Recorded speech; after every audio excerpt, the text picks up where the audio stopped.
It was so late it was early.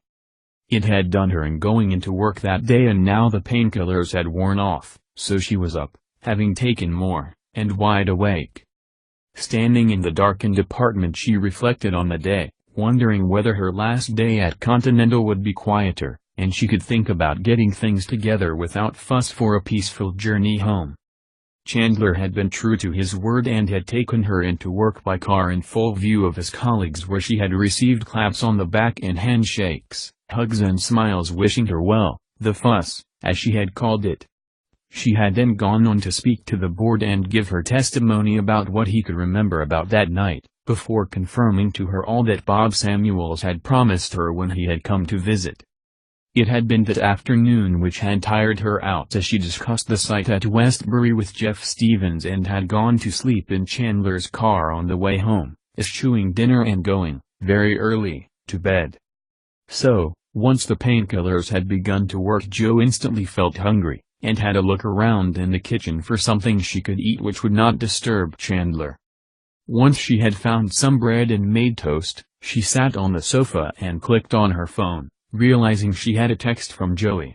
Replying that she was well, Joanna was astonished when her phone, on silent, flashed up with a call from Joey's phone. What was he doing up at 3:45 on a weekday morning? From what Chandler had told her of Joey's routine, he only recognized 3:45, and that was the one in the afternoon. "Is it okay to talk now? I must be disturbing you at this time of day. I've just gotten from a long after-show party, if you know what I mean. What's up?" Joanna swallowed, but pressed on, sinking further down into the sofa. "We had our talk. Chandler told me everything about his past, and splitting up from his wife and moving away for work." "Everything? Is it true?" "Is what true?" "About Chandler?" Joanna asked, her breath in her throat, a feeling of shame that she was talking to Chandler's best friend about him, but also feeling sorry for him, and how his life had gone. She knew that he probably didn't intend for this to happen, like she, Jo, had never intended for her husband to be critically ill for 5 years. You saw things, when things went wrong in your life, with a different perspective, and it changed you, and the store you set in things. "Look, Jo, you're going to have to give me more of a clue here," elaborated Joey, trying not to yawn too loudly. "It's 4 a.m. Is it true about Chandler being a borderline alcoholic? And that's one of the reasons he and his wife split up?" "Yes, it's true," came Joey's answer. "He says he can take one drink, but, I'm not so sure. But he was acting strange before then, with me, Joey. I don't think it was anything I did, but I don't know." "He might be in love with you," suggested Joey. Jo laughed loudly into the telephone for a second. "What? No. We're friends, Joey, nothing more." "But you're sharing an apartment. Plus, the kiss he gave you, at New Year." "I pay rent, Joey. Haven't you shared your apartment with someone of the opposite sex and been friends with that woman, and not as a date or a relationship?" "No." "Oh," thought Joanna. That made sense. It was no wonder Joey thought the way he did. "But you're sharing an apartment. You're telling me you haven't slept together?" "Joey, no," exclaimed Joanna, laughing aloud again. "I'm married and, of course, there's the matter of Chandler still being in love with Monica." The phone went silent for a moment. Joanna was about to ask if he was still there, when Joey asked, "Wait, what? Chandler's in love with Monica?" "Well, when we had our talk, that's the thing, Joey," Joanna replied. "When Chandler came back to see Jack's play, Monica spent a long time telling us how great her and Richard's wedding would be. But it turns out she was lying. Her and Richard have split up. Oh. Joey sounded agitated. "Are you okay?"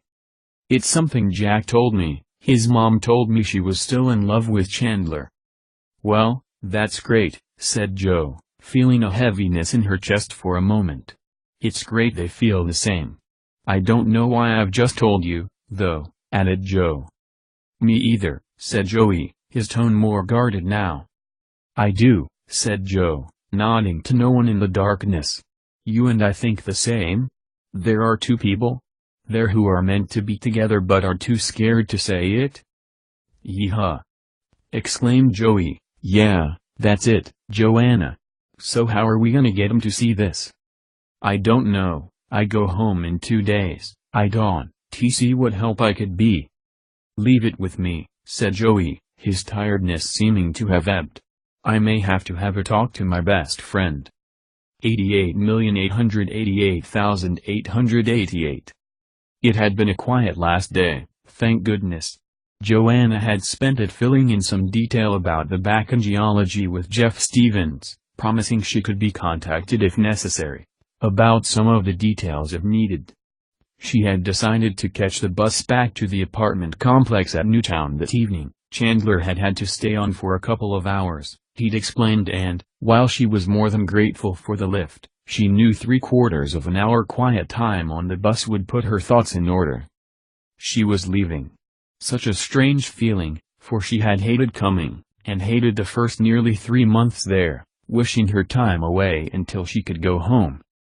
As she put her key into the apartment door, wondering where she should start in her packing, Joe's phone flashed and she spent the next hour speaking to her sister on the phone. HR Quadrillo had called to her house, apparently, and Frances had given the HR department her mobile number so they could confirm what had been left in the message for her, that she would be expected on site a week on Monday and could she complete the admin paperwork that they were emailing and bring it with her. Promotion to project manager, thought Joe, once she had disconnected the call after speaking to James and Tim. How lucky could she be?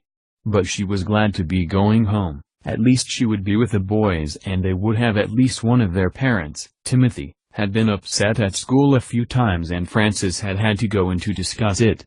She spoke to him and told him that by the weekend she would be there with him, and it would be like it was in the summer.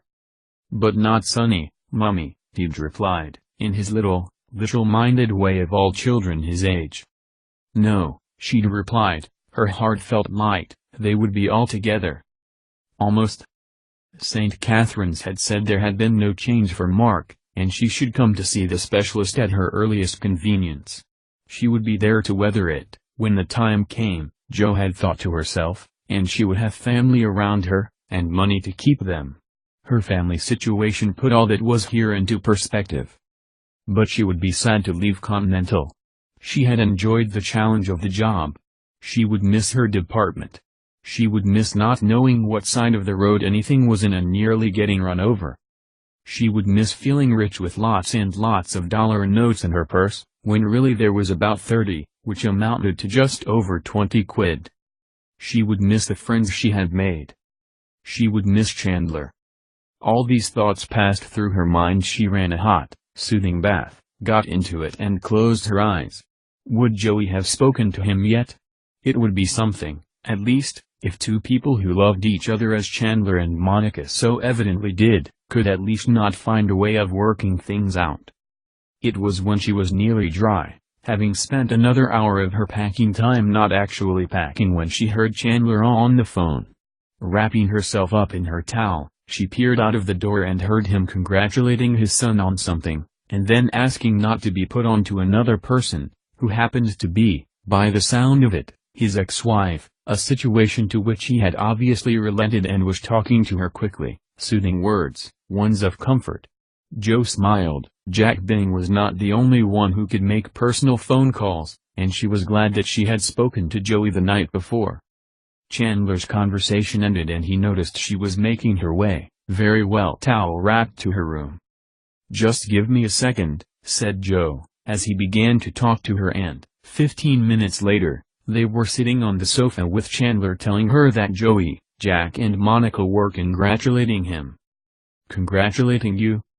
Well, you know that I stopped behind tonight? I had a meeting with Harry Franks, my line manager, and he told me that there was an opportunity in New York, to update and reconfigure Continental's drill program." "In New York?" Joe racked her brain to think of where on that crowded island of Manhattan that Continental had tucked away their fracking plant. "It's Wayne County," Chandler clarified. "I meant New York State, not the city." "Easy rookie mistake for a foreigner," he added, leaning over and grinning. before adding, more seriously, "I'll be near my family, near Jack and Joey. I'll be on your domestic flight to New York tomorrow." "Oh. Oh? That's great, Chandler," said Joanna, feeling the sinking feeling in her stomach that had been there before. She was leaving, and had come to terms with the fact that he had offered to drive her to the airport. She had rehearsed in her mind her saying goodbye and thanking him, in order to save her from embarrassing herself by crying, or making an excuse to run off to preserve her feelings.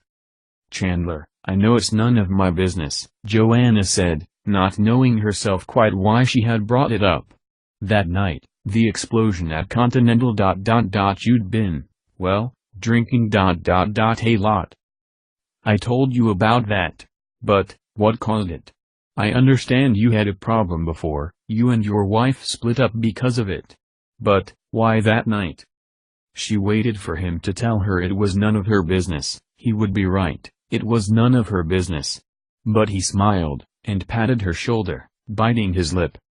"I had some news," he replied. "And in some ways I wish I'd never gone over to see Jack and he play, or I may never have found out." He folded his arms in front of him, before getting to his feet. When Joe thought that that was the end of the conversation, she was astonished to find out that not only was it not, but "Monica and I got on so well. It was like the old times. We were married for 10 years, and have been divorced for almost the same time. But, even though we've been apart, and divorced, it still feels like I'm married to her. We have the children, we have our friends, and similar interests. And, when at Christmas I found out she was marrying Richard, who she used to date, well, passed these feelings on from her, to you. I felt, oh, this sounds so stupid, Joanna," he added, his tone of voice changing, "so I'm going to stop there. She isn't marrying Richard anymore." "Oh? I spoke to Joey the other night. She isn't marrying this Richard." "Oh. Right." Chandler's tone was flat, and he had turned away from Joanna as Joe's mind fought to prevent her rerunning the sentences he had just said through her mind again in case she found out that she had heard what she thought she'd heard. "I still love her, Joe," said Chandler, sitting back down next to her. "I always have." "Then you should go and tell her, Chandler. Tell her you still love her, tell her you made a mistake." "Yeah, right," he said, bending over looking at the floor. "Yes," insisted Joanna. "Look, what have you got to lose? She loves you, you love her. You could have what I have, nothing. My husband ... being kept alive by machines until one day he may wake up, but almost certainly he won't. You could go to her today, you could call her, and tell her. Because one day you might wish you had have done. And, well, you're not nice when you're mean. I was trying to deny our friendship, Joe, yours and mine, which was wrong, and stupid of me. And you are a friend, even if you are a filthy foreigner." They laughed, then Chandler's face felt a seriousness.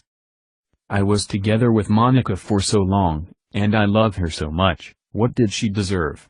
Not that I got addicted to painkillers and alcohol, no. Not that I nearly killed 2 people while drink driving. I had to go to court, I got a DUI. That's why she moved out. I let her down." "Well, let her up again," said Joe, smiling. "You can't change the past any more than I can, but you can do something I can't, you can change the future. Or, at least find out." "Because, she loves you too," said Joe to herself, as Chandler opened his arms and offered her a hug. It felt nice, his arms were warm and comfortable. "Thank you for being my friend," said Joe. "I don't think I would have survived without you." Chandler had dismissed the idea, but she could see something in his eyes, something she had not seen before, like a light, like someone with something to live for. "I wouldn't have gone to the city for Christmas," Chandler conceded. "I would probably have gone to London with Joey and not seen Monica. Thank you for needing to go home so that I could help you." "And, now I need to pack," said Joe, reluctantly extricating herself from his arms. "Joe?" he asked, just as she got to her room. "Just to say, I am sorry about your husband." Joe nodded. "Oh, and Joe?" he added, as she was about to push down the door handle. "What did you mean, she loves you?" "I think you and Joey need a talk," replied Joanna, before slipping into her room to begin what she should have begun over 2 hours ago, before Chandler asked her any more questions. 88,888,888. Packing had not taken Jo as long as she'd expected. Chandler had made dinner and called though to say that he'd keep some in the microwave for her. When she had finally come back out to eat it, Chandler was in his room and she scrolled through her phone for the news as she ate, feeling sure she could hear him talking on his mobile. At about 9:30, as Jo was about to do the washing up, Chandler came back out of his room and asked her whether she had got plans for the rest of the evening. "I have a lot of things I need to get done before I go back home," she replied. "Here's where I benefit from not having a lot of things, though, it's not taken me long to pack. I was wondering if you would like a drink at the bar? Can your packing wait?" "Oh, well," she began, trying to think of a way out of it. "Come on, just one drink. I promise not to binge on Coke, as long as you promise not to either. We don't want hangovers in the morning." They went to the bar. Joanna had been right about him being on the phone. He had talked to Joey about things. Jo decided to avoid asking him to elaborate, and Jack had had further success on stage as he was now learning the role of James Sirius Potter, Albus Severus's older brother and the cursed child. "That's great," said Joanna, sipping her Coke. She was pleased for her friend's successful family. It was good to hear that Jack Bing was doing well, despite his coldness towards her, and his calling up after her husband on the number he had taken from her purse. "And Monica has decided not to marry Richard," confirmed Chandler. That's great," replied Joanna. She tried to sound cheerful, but the tone in her voice showed through her words and she looked down. "Come on, early night for you," he said, draining his glass. "Chandler, can I just say?" "No, don't. I'm going to miss having you around too, Joanna. You feel like the sister I never had." Jo nodded. Yes, that summed it up for her, too. "Okay," he said, smiling. "Would you like one more? Look, I know we're pushing the boat out, and all." Jo laughed, and replied, in her best Mancunian, "Go on then. You really know how to spoil a girl, Mr. Bing." And after that, an early night was had by all. 88,888,888. It was hard to recall why it was that she was in Chandler Bing's bed. Perhaps it would be prudent to add at this point now, rather than later, that Joanna Lucas was, in fact, fully clothed and Chandler was snoring next to her, also fully clothed. She stared at the ceiling as the sun fought to push its weak rays through the window, creating dark smudges of shadows on the wall by the door. It had been late when they had, in fact, decided to go to bed. They had stopped up, talking, as they had done the night when Jo had come back to his apartment before, and talked about, well, things.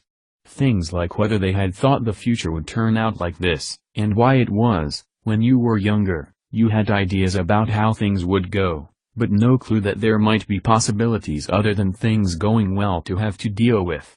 Perhaps there should be lessons in school, Chandler had suggested, although it still wouldn't have been as depressing a lesson as double math.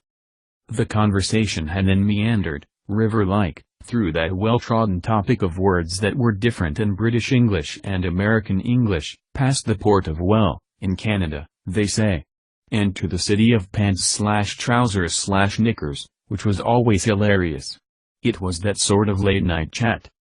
And then, she had gone to bed, running through a list of things she needed to make sure she either did or had in the morning before they left, thanking whoever it was who had allowed them a few more hours together on the flight to New York. She didn't think that she was ready to say goodbye to him properly yet. Chandler was the friend from work whom she would miss the most. She looked across at Chandler. What had happened when she had gone to her bed? It had been very early in the morning and had cuddled up in the sheets and blankets, thinking about her husband, and had felt tears prick under her eyelids. Everything felt like an effort at work, an effort to make sure everyone at home was fine. An effort to make sure proto-erotic feelings about Chandler Bing did not make an appearance. Oh, if it had been that simple, if things weren't complicated, for both of them. She liked him, she was comfortable in his company. She wasn't the reason he was compelled to drink, she wasn't the woman who he had nerve-shattering feelings for, the one person he had let down above all others. Joe knew how he felt, for it was as she felt towards Mark. And then, with the enormity of the changes that had happened to her in the last 4 months, Joe begun to cry, hard, body-racking sobs which passed through her like waves. It was only when she had seen Chandler by the door, looking at her, that she stopped, turning away from him, at the shame of showing her emotions. He came in, sitting carefully on the end of the cam bed and waited until she turned back to him. He had opened his arms wide and she had put her head on his chest, her body still stuttering in its sobs, now ebbing, and he stroked her back tenderly before taking her hand and leading her to his own room. And, in the darkness, as he sat down on his bed with her, nothing happened. Nothing, apart from a long, deep embrace which had soothed Chandler as much as it had soothed Joanna, who was asleep within minutes. Chandler pulled his sheets and blanked over her, allowing her to turn over away from him, patting her shoulder. Before lying back down himself, Chandler pictured the image of the woman he loved, and knew what he had to do. And now, it was the morning. She was going today. Yesterday had been her last day at Continental, her last day working in the back-end for a fracking company whose yield had, with her help, increased by millions of tons. She had made a difference here. And, while the circumstances at home, in Lancashire, would be different to here, Joe was determined to make a difference there, too. Clean fossil fuel, or at least, cleaner than the others, it would tide the country over as a realistic option for the country in these uncertain political times. Joe had sat up, disturbing those carefully placed sheets and blankets, remembering their hug and ... As she began to panic because that was all she could remember, Chandler opened his eyes. "I thought you might want a friend," Chandler said, as he sat up, too. Joe nodded, hastily, getting up quickly, and pulling her cardigan around her before relaxing, as the slower part of her mind caught up with her cerebellum and filled in the missing details. "So," said Chandler, getting out of bed, too. "Want breakfast here, or at Ceylon Airport?" 88,888,888. How does this sound? The Pet Shop Boys? Now, that's 80s I can enjoy, said Joanna, smiling as they got to the highway that led northwest to Ceylon, having packed the car, Chandler handing over their keys to the apartment offices. His belongings would be taken out to their Wayne County site for him, and the car, a rental, collected from the airport. Joanna had been looking forward to the flight back to JFK since Chandler had told her that he was going to be with her, but, as the flight progressed, a lump in her throat and a knot in her stomach grew as time began to accelerate. And, all at once, in what seemed like the blink of an eye, they were standing at the baggage collect point, waiting for their things. "So, this is it, then," she said, when they'd got their belongings and headed out into the foyer. She scanned the boards overhead for the flight to London and the gate to which she must go. First class, here she came. And in a few minutes, she would go. And in a few minutes she would be saying goodbye to Chandler. "Gate 36, he said, pointing upwards. Joe nodded and turned, knowing that it was the coward's way out. But she felt a lightness in her hand. "I'll get that," he said, near her ear. Joe stopped, but didn't turn round. "Look, Chandler, it'll be easier if I can just go. Thank you for being my friend." "What?" "I said it would be easier if I just went." "Easier for me," she admitted. "Joanna," he said, and she felt her chest tighten, as if her heart was collapsing in on itself. And looked down. "First-class tickets?" she said, turning round. Chandler was grinning, and nodded. "On the company," he clarified, still smiling. "I thought you had a job in Wayne County?" "I do," Chandler agreed. "I have a drill program job to do first, 6 months abroad." "Oh? Where?" "Some place called Southport, Lancashire." There was nothing that could have stopped Joe Lucas from throwing her arms around Chandler Bing at that moment. But then she realized what she had done and backed away, a little embarrassed. But Chandler was laughing. "I don't see what's funny," she said, reinstating the boundary of propriety between them. "Continental's bought out Quadrilla. You haven't left after all." "But what about Wayne County? Your family?" "Yes," agreed Chandler, "we're giving it another try, Monica and I." "That's great. I'm really pleased for you, Chandler." "She's going to be CEO of her own company. Monica's. New York, New York." Joe smiled. "The most beautiful city in the world. And the first thing I agreed to do for her was not to leave our son alone in Manchester." "That's not too far away, is it, from Southport?" Joe shook her head. "You know I told him he got the part of James Sirius Potter? I know Joey will be with him for a while, but this is a big break for him." "Joey's going to be there too? In Manchester?"